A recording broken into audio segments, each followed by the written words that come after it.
Today, I'm going to explain a romance fantasy movie called City of Angels. Spoilers ahead, watch out and take care.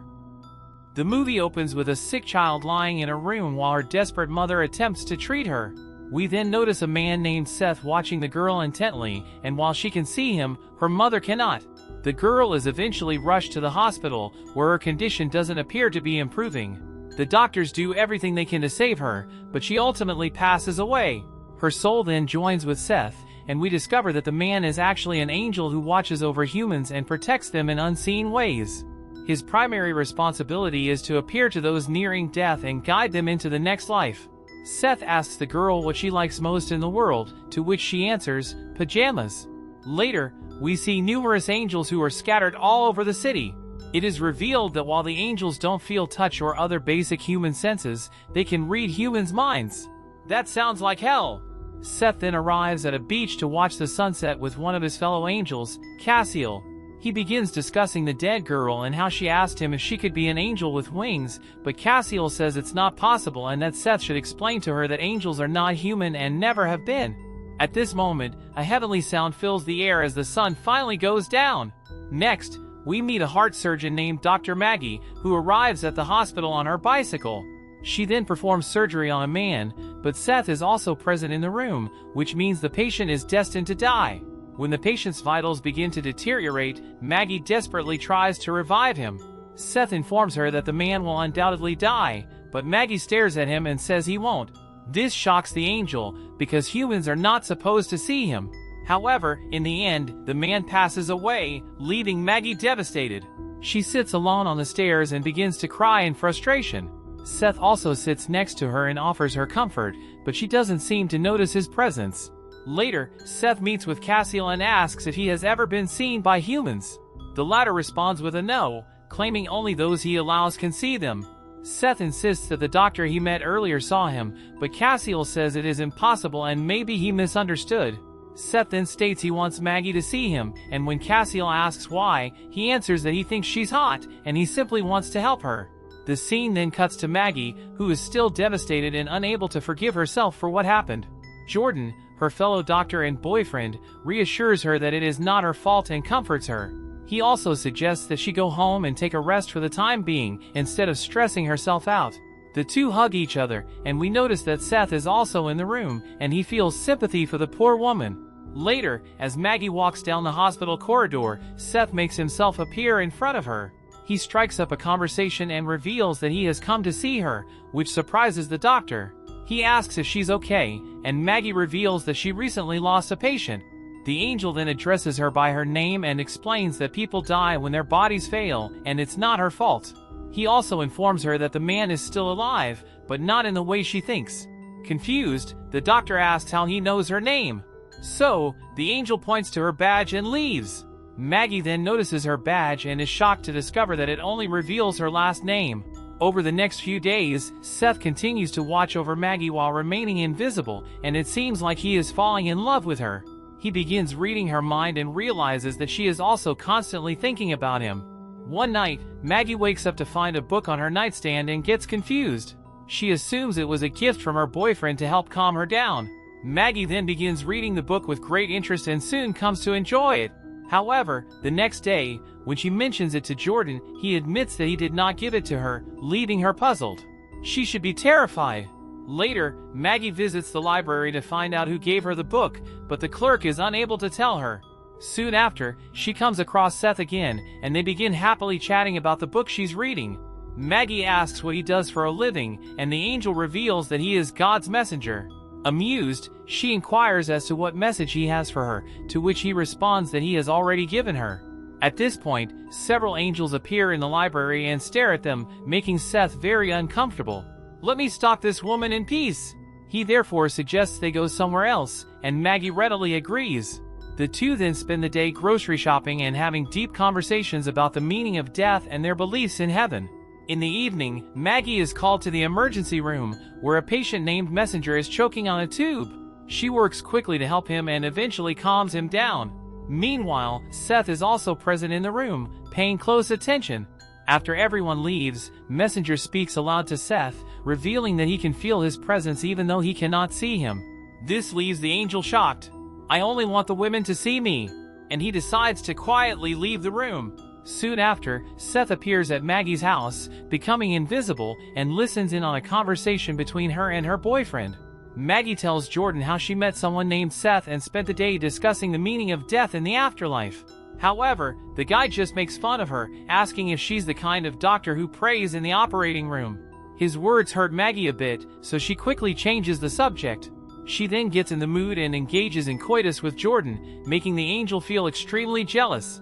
I don't even have a dick. Afterwards, Seth heads to the hospital and makes himself appear in front of Messinger. The two begin chatting and it soon becomes clear that the old man is already aware of the angel's identity. He also realizes that Seth is in love with the doctor and jokingly teases him. The two then go to a nearby diner, where Seth questions the old man about how he knows his identity. Messinger finally reveals that he was once an angel who chose to become human. Seth doesn't believe him at first, but the old man explains that angels have free will. He says that if Seth wishes, he can also become human by jumping from a great height. The next evening, Seth takes the old man to the beach, where all the angels gather at sunset. When they arrive, Messinger no longer hears the heavenly sound, but instead jumps into the sea, feeling alive. He urges Seth to become human as well, but the latter appreciates being an angel and thinks about all the beauty he would miss if he became human. Days later, Seth meets with Maggie again, who has learned about his friendship with Messinger. She invites him to the old man's recovery party at his home, which Seth agrees to attend. During their conversation, he asks Maggie if she loves her boyfriend, but she doesn't know what to say. She then asks him why he always wears the same clothes and why he hasn't given her his phone number. She questions if he's married, but Seth denies it and suddenly kisses her. The angel, who can't feel anything, asks Maggie if she felt that, which leaves her even more confused. The scene then cuts to Messinger's party, where Seth is busy taking Polaroid photos with the old man's granddaughter. Meanwhile, Maggie tries to learn more about him from Messinger and asks how they met. The old man responds that he and Seth work together in construction, but she doesn't believe him. Later, when Maggie looks at the Polaroid pictures from earlier, she is shocked to see that Seth is nowhere to be seen. Instead of his image, there is only a bright light next to the little girl. Later, we see Maggie and Seth in the kitchen, where she asks him about his birthplace and his parents. The angel doesn't know how to answer, and he accidentally cuts his finger. Maggie then notices that he is not bleeding, so she intentionally cuts his hand again, but nothing happens. This freaks her out, and she angrily calls him a liar. With no other option, Seth finally comes clean and tells her the truth about his identity. I'm a vampire. He confesses that, despite everything, he has fallen in love with her. But Maggie doesn't believe him and angrily asks him to leave, which he immediately does. Over the next few days, Maggie continues to think about Seth and becomes very sad. When she arrives at the hospital one morning, Jordan proposes to her out of nowhere. He delivers a heartfelt speech about why they would be ideal together and asks her to marry him. Maggie realizes that she doesn't love him, but still asks for some time to think about it. Later, the doctor meets with Messinger and questions why God allows some people to meet if they cannot be together. The old man then reveals that Seth is an angel of death who can't feel anything. No fear, no touch, no orgasms, no hunger, and he is immortal. However, Seth is willing to sacrifice all of this for Maggie because he loves her more than anything. Upon hearing this, the woman is shocked and asks how Messinger knows all of this. He then reveals that it is because he was once an angel himself who decided to become human. Afterward, Maggie goes to the library where she finally meets Seth after several days. He is overjoyed to see her, but his mood shifts abruptly when she reveals that she has come to say goodbye. Maggie admits that Jordan has proposed to her and she intends to accept it. Upon hearing this, Seth argues that she doesn't love him, but Maggie says it does not matter because they are both human. After saying this, she walks away from there. The angel boy is so devastated by the turn of events that he decides to take drastic action. He climbs to the top of a skyscraper under construction and jumps. Sometime later, when Seth finally awakens, he notices he is in severe pain and bleeding for the first time. This makes him extremely happy as it means that he has finally become human. Without wasting any time, he rushes to the hospital to see Maggie, but the receptionist refuses to let him in without an appointment. Seth continues to insist until a doctor arrives who turns out to be Maggie's friend. She then reveals that Maggie has gone to her cabin in Lake Tahoe for a vacation with Jordan. Upon hearing this, Seth is a bit upset, but he still decides to take his shot. However, while on his way, he is approached by some thugs who brutally beat him up to rob him. Seth doesn't have any money, but they still take his shoes before finally letting him go. The injured man then stands by the road, asking for rides from several people. The majority of them proceed to ignore him until a kind stranger eventually agrees to help. After some time, Seth finally arrives at the cabin where he finds Maggie alone. She is shocked to see his wounded state and moved by the fact that he gave up his immortal life for her, but also somehow still not freaked out that he has been stalking her for ages now. While Maggie is tending to his wounds, Seth asks if he's too late and if she accepted Jordan, but Maggie reveals that she couldn't do it because she doesn't love him. This makes Seth very happy, even though she must be very sad, and he kisses her for the first time as a human. One thing leads to another, and they finally end up making love that night. The next morning, Seth takes a shower while Maggie prepares breakfast for them. She then decides to visit a nearby convenience store and do some shopping. While riding her bicycle back down the hill, she lets go of the handlebars and enjoys the feeling of happiness. But moments later, she unfortunately misses an incoming large truck and gets into an accident. Shortly after, Seth arrives at the scene and is distraught to see Maggie's condition. He decides to call the hospital, but she tells him not to bother. Maggie knows that she won't be able to make it and expresses her love for Seth. She apologizes for leaving him so soon, but Seth refuses to have this conversation. Maggie, who is dying, sees an angel beside her, whereas Seth, who is now an ordinary person, sees nothing. Nevertheless, he knows they are there and whispers to Maggie not to look at them. When the angel asks her what part of life she liked most, she answers Seth before passing away.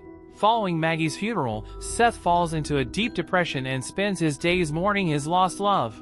One evening, while sitting alone in the living room, he is suddenly visited by his former friend, Cassiel. An emotional Seth asks if God punished him for what he did, but Cassiel responds with a no. Seth even accuses his friend of causing Maggie's death, but Cassiel tries to explain that he had no control over the situation. After the man finally calms down, Cassiel asks if he would have changed himself into a human if he had known how everything would turn out. In response, Seth says that he would rather have smelled Maggie's hair, kissed her on the lips, and touched her hand one time than spend an eternity without her. In the final scene, we see Seth standing on the ocean shore where the angels gather. He jumps into the water and decides to enjoy himself, knowing that, despite everything, his life will go on and he will meet Maggie again someday. Subscribe for more videos like this. Thank you for watching.